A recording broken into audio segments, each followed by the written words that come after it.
오늘 함께 읽는 레위기 22장 말씀의 내용은 어제 우리가 읽었던 21장과 더불어 제사장에게 주시는 규정들이 소개가 되고 있습니다. 어제 읽었던 말씀의 내용은 제사장의 제사장이 상을 당하는 일에 관하여서 어떻게 해야 되는가 하는 규정들에 대하여 우리가 말씀을 받았습니다.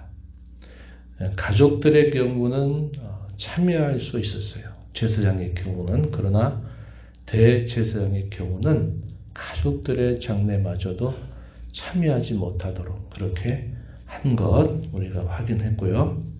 결혼에 있어서도 철저한 구별을 하나님은 요구하고 계시다 하는 내용들, 그리고 신체적으로 장애를 안고 있는 이 제사장이나 대제사장의 경우는 이런 제사를 집례하지 못하게 하는 그런 규정들이 소개가 되었습니다. 오늘 우리가 읽는 22장의 내용에서는 제사장들이 성물을 먹는 것에 관한 규정, 그 말씀들이 소개가 되고요. 또 그들이 드렸던, 이스라엘 자손들이 드리는 그런 제사의 경우 어떻게 해야 그것이 연납이 되는가 하는 것에 대한 말씀들이 소개가 됩니다. 기쁘게 받으시도록 하는 표현들이 반복적으로 표현되고 있죠.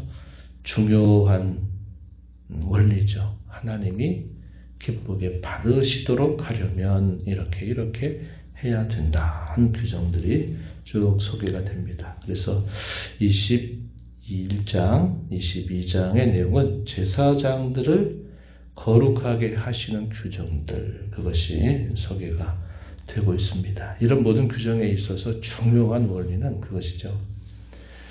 모르면 안 된다는 겁니다. 모르고 행했다라는 것이 정당화되지 못한다는 겁니다. 반드시 알아야 되고, 모르고 했다 하더라도 그 벌을 피할 수는 없다 하는 것을 분명하게 가르쳐 주죠. 이러한 내용들의 원리는 우리 신앙에 있어서 전반적으로 마찬가지입니다.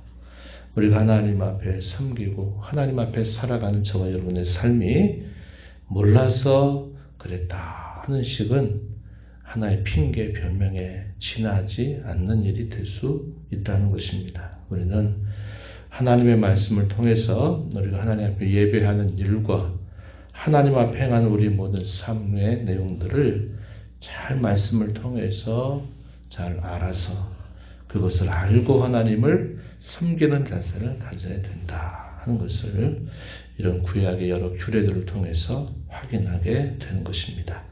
1절부터 16절 말씀의 내용은 제사장의 성물을 먹는 규정에 대해서 소개가 됩니다. 그렇게 하시는 중요한 원리는 성물을 구별하라 말씀하시는 겁니다. 읽었던 말씀 2절 말씀에 우리가 보면 그렇게 소개하죠. 아론과 그의 아들들에게 말하여 그들로 이스라엘 자손이 내게 드리는 것 성물에 대하여 스스로 구별하여 내 성호를 욕되게 함이 없게 하라. 나는 여호와다. 이렇게 말합니다. 성물을 구별해서 여호와의 성호를 욕되게 하지 말아야 된다 하는 사실을 요구하고 있는 겁니다. 몸이 부정한 상태에 있을 때는 이 성물을 결코 먹지 말라 말씀을 하셨습니다. 만약에 그러한 상태에서 성물을 먹게 된다면 내 앞에서 끊어지게 될 것이다. 이런 말씀을 주셔요. 3절에서 그렇게 소개가 됩니다. 그렇다면 부정한 상태가 어떤 경우에 있었을까? 어떤 경우일까? 병이 나는데, 특별히 나병이나 유질병, 우리가 앞에 살펴본 것처럼 부정한 상태에 있는 질환이 있을 경우에는 음식을 먹지 못하게 했습니다. 또 시체나 설정이나 부정하게 하는 벌레나 부정하다 말씀하셨던 것들과 접촉이 되는 경우에도 제사장이라도 성물을 먹어서는 안 되었다. 이렇게 소개를 해줍니다. 또 그 성물을 먹지 못하는 대상, 먹을 수 있는 대상에 대해서도 하나님은 엄격하게 구별하셨는데 이 성물을 먹지 못하는 대상은 외국인이나 제사장이 쓰는 객인, 품꾼이라든지 제사장의 손님들 같은 경우, 또 심지어는 출가한 제사장의 딸이라 하더라도 그 성물을 먹지 못하게 했습니다. 반면에 먹을 수 있는 대상 누가 있는가? 제사장이 돈으로 사서 자기의 소유를 삼은 사람이나 집에서 출생한 자는 물론입니다. 그리고 친정으로 돌아온 과부나 이혼, 딸 가운데서 과부가 되거나 이혼을 해서 집으로 돌아온 경우에는 이 제사장이 먹는 음식을 함께 먹을 수 있게 했습니다. 만약에 알지 못한 채 그것이 성물로 구별되는 것을 먹게 되는 경우는 어떻게 하는가? 배상을 해야 되는데 이 배상은 5분의 2를 더하는 것입니다. 10의 2조를 더해서 제사장에게 그것을 주라. 이렇게 말씀을 하셔요. 이것이 성물을 더럽히지 않고 구별하는 그런 규정들이다. 이렇게 소개를 합니다. 만약 이것을 지키지 않게 된다면 어떻게 되는가? 죄로 인해서 형벌을 받게 된다. 이렇게 말씀해 주셨어요. 15절, 특히 16절 말씀에 보면 그들의 성물을 먹으면 그 죄로 인하여 형벌을 받게 할 것이다. 이렇게 말씀합니다. 하나님 어떤 분이신가 소개하는 말씀을 우리가 보면요. 9절의 하반절 보면은 명령을 지켜라 이렇게 말씀하시면서 너희가 죄로 짓고 그 가운데서 죽을까 한다 이렇게 하나님이 경고를 하시면서 그 말씀을 주신 하나님 자신을 어떻게 소개하시는가. 9절 하반절에 나는 그들을 거룩하게 하는 여호와다 이렇게 말씀하십니다. 16절 끝에 가서 보면 성물을 먹으면 그 죄로 인하여 형벌을 받게 할 것인데 나는 그 음식을 거룩하게 하는 여호와다 이렇게 말씀합니다. 하나님은 제사장들을 거룩하게 하는 여호와, 그들이 먹는 음식을 거룩하게 하는 여호와다. 그들 자신과 그들이 먹는 음식조차도 거룩하게 하는 여호와다. 그 여호와가 너희에게 명령하니 이 명령을 잘 지켜서 행할 것이라 이렇게 말씀하는 겁니다.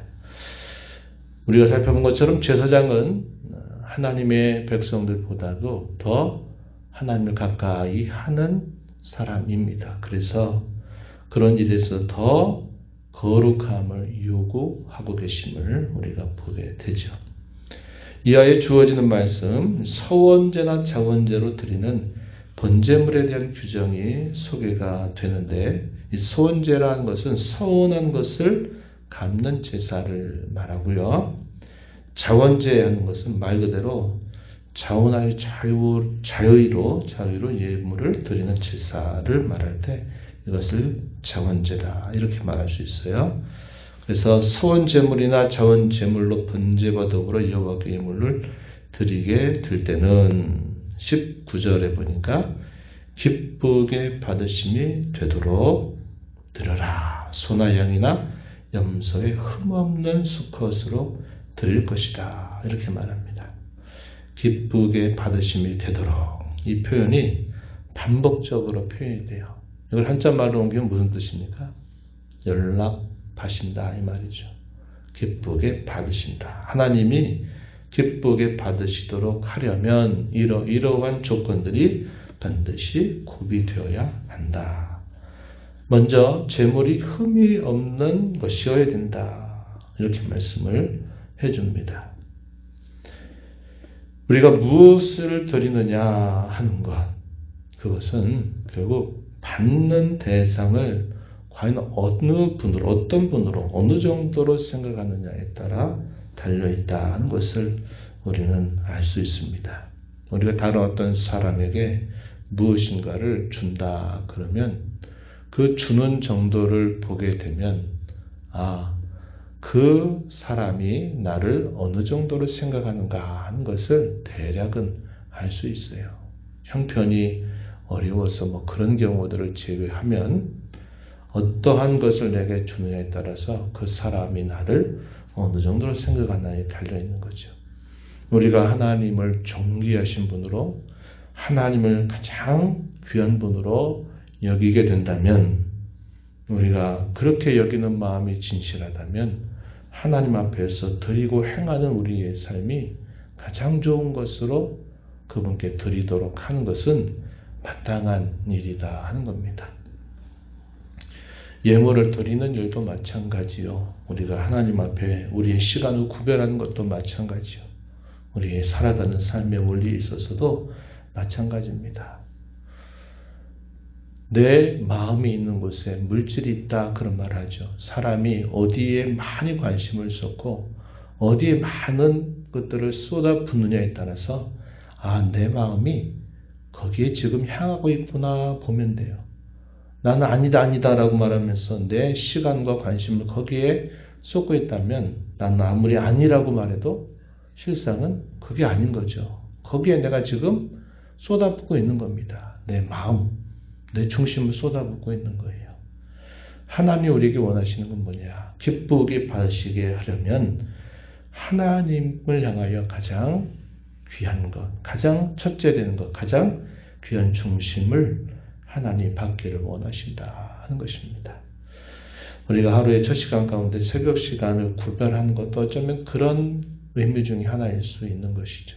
하루를 시작하면서 가장 처음을 하나님께 드리면서 하나님을 깊이 만나 교제하려고 하는 것은 일종의 그러한 태도가 될 수 있는 것입니다.